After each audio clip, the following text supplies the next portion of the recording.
My parents took my brother on a luxury trip and left me in a mental facility, saying it was for my own good. So I packed my bags and disappeared without a word. Weeks later, police were knocking at their door. My name is Elena Hart, I'm 28, and if you think being the quiet daughter keeps you safe in this family, you've never met mine. It started 3 months ago. I'd been struggling after a burnout, long work hours, insomnia, and a panic attack at the office. I told my parents I needed rest. They nodded, concerned smiles on their faces, and said, "We'll handle everything."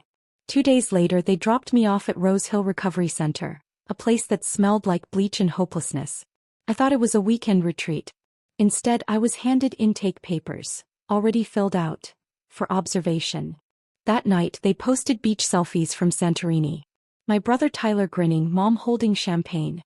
Caption read, "Sometimes you have to let go of negative energy to find peace." I was the negative energy. For 7 days, I ate cold oatmeal under flickering lights, surrounded by strangers who'd been forgotten. Then one evening a nurse whispered, "You don't belong here."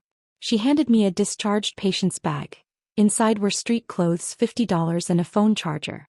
At midnight I walked out through the side gate, heart pounding, and disappeared into the city lights. I didn't have a plan, just a promise.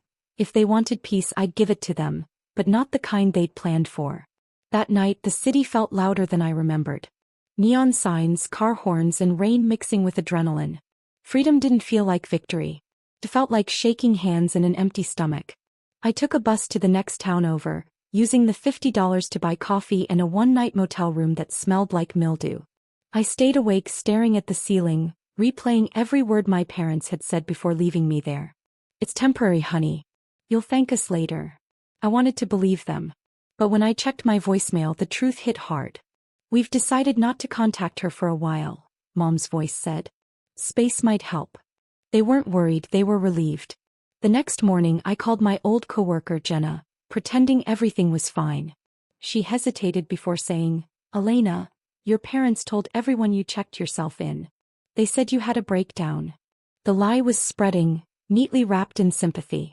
I spent the next few weeks under a fake name, working at a diner, saving every dollar, blending into a life that wasn't mine. The peace was strange but comforting. Then one morning I saw a news alert on my phone.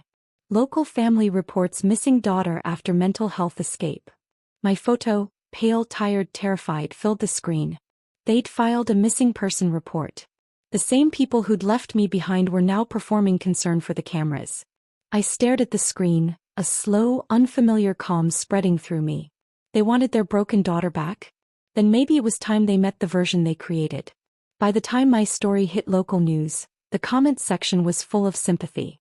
"Poor girl. Must be so hard for her family. Parents did what they thought was best."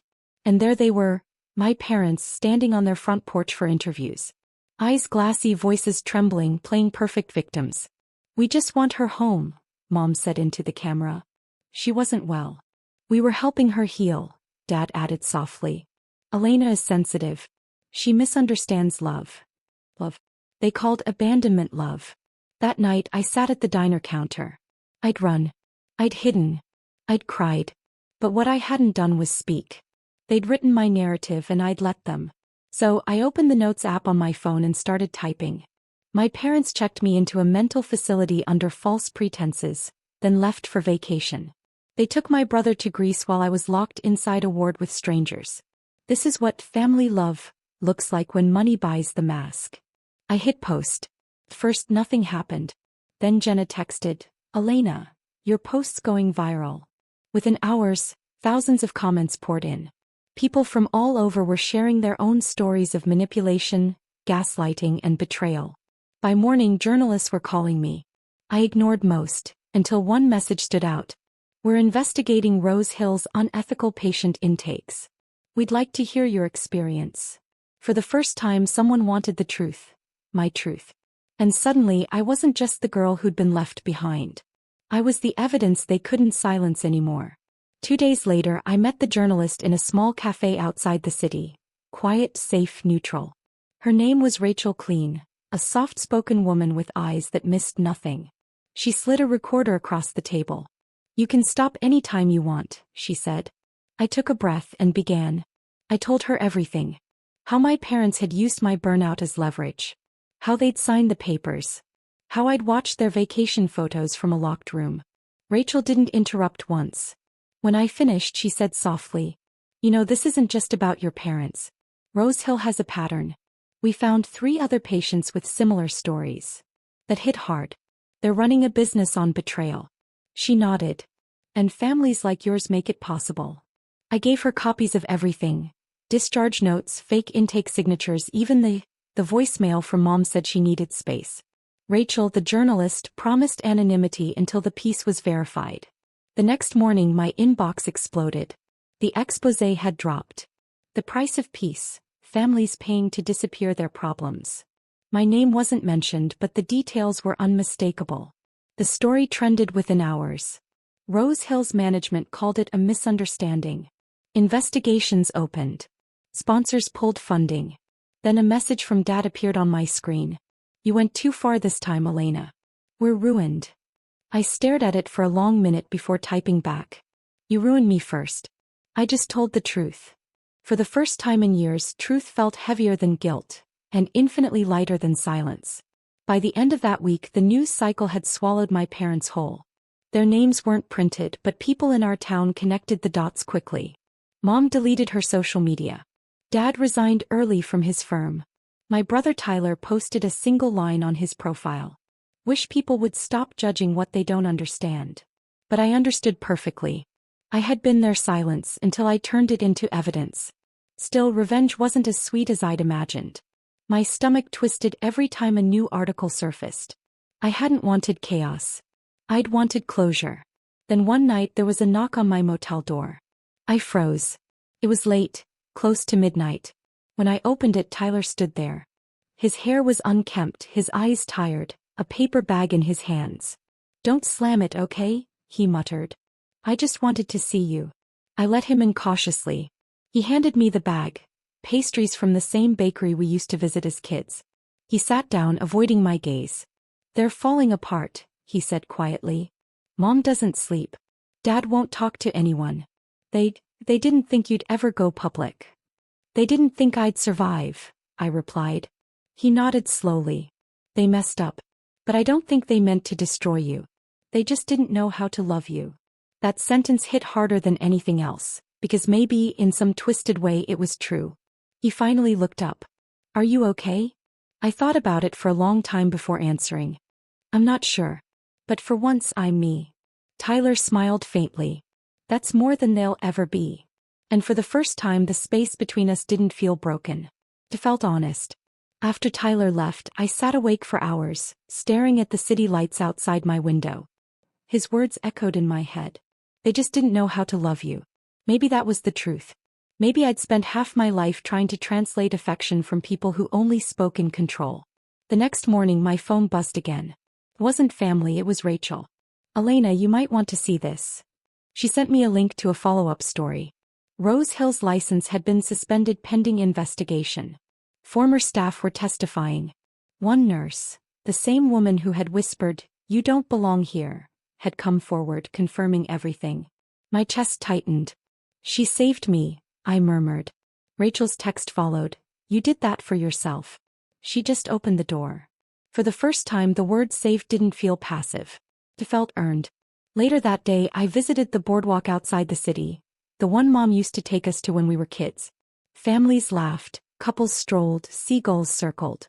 Life went on without apology. I bought 2 hot chocolates and sat on a bench facing the water. One for me, one for the girl I used to be, the one who believed love meant obedience. I whispered into the wind, "You're free now." A small peace settled in my chest. Not loud, not cinematic, just steady. That night I checked my messages one last time. Tyler had sent a photo of my parents' house. The lights were off, the porch empty. His caption read, "They're quiet now. Really quiet." And for the first time that silence didn't scare me. A month later the investigations wrapped. Rose Hill was officially shut down. Every forged signature, every temporary hold exposed. My name stayed out of the headlines, but the truth echoed loud enough. Families began filing lawsuits, voices rising one after another. Rachel called me that afternoon. "You started something bigger than you think," she said. "People are waking up." I smiled faintly. Maybe that's what healing looks like, noise instead of silence. When I hung up, my phone buzzed again. This time it was from an unknown number. It's Mom. I almost deleted it on reflex, but something in me hesitated. We saw the news. We know what we did was wrong. We thought we were helping. We didn't know how else to keep you safe. It wasn't an apology. It was justification wrapped in guilt. Still, I replied, you kept me safe from everything except you.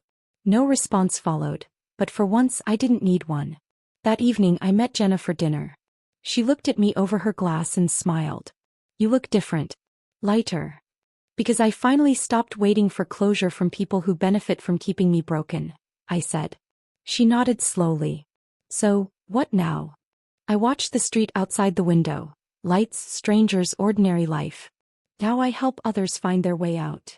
That night, I filed the paperwork to register a foundation in my grandmother's name, one that would support women escaping manipulative families under the guise of care.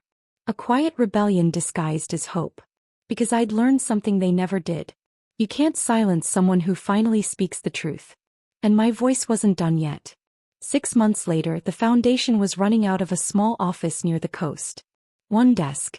2 volunteers. A door that never turned anyone away. We called it the open gate, a nod to the one I'd slipped through the night I left Rose Hill. Every week, letters arrived from women, daughters, wives, sisters, hidden away under the name of treatment. Their stories broke me and rebuilt me piece by piece. I wasn't running from my past anymore. I was rewriting it. One afternoon, as I sorted donation forms, Tyler showed up at the door. He looked calmer, older. Mom wanted me to tell you she's getting therapy. Real therapy. She wanted to say thank you. I paused, unsure what to feel.